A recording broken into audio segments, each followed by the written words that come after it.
purpose of the creation of this universe. Part 4. The next verse.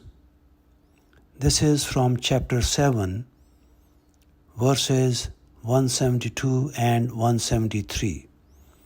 First in Arabic.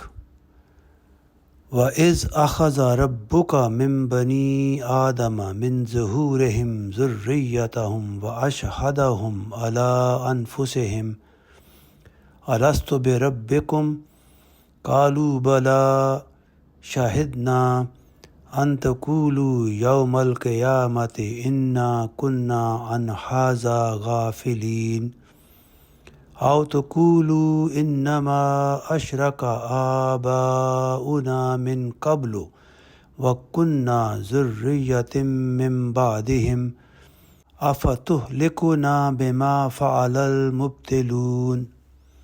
Translation.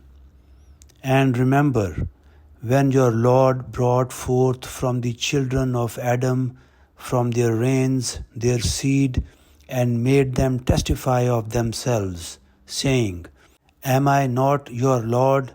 They said, Yes, verily, we testify. That was, lest you should say at the day of resurrection, Lo, of this we were unaware, or lest you should say, It is only that our fathers ascribed partners to God, and we were their descendants after them. Will you destroy us on account of that which those who follow falsehood did? Now let us understand the message of these verses. Adam and all humanity, including all future prophets, were part of this covenant which is being referred in these verses. All humans were called for this covenant as per Quran, and this covenant took place in the actual order of existence. There are three implied elements of this covenant. 1. The party entering into this covenant must be a complete personality. I mean full person, not dependent on anyone. There are some people who think that human being is a composite of body and soul. However, the fact is that soul or nafs is a totally complete person. Number 2. This party should be clear about the details of the covenant. He must be very well trained and must have the capability of performing functions outlined in the covenant, must be aware of what one is supposed to do, etc., as per covenant. For instance, let's look at our word.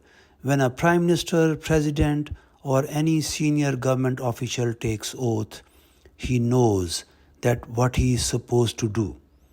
The party must have no excuse to not perform. 3. Consent. It's another very important element. The party must enter into covenant willfully. There must not be any compulsion. The covenant we are talking about is only mentioned in Holy Quran. And furthermore, it's important for us to know that God has taken complete responsibility to preserve this book. That is the wisdom or hikmat of mentioning this covenant in Quran.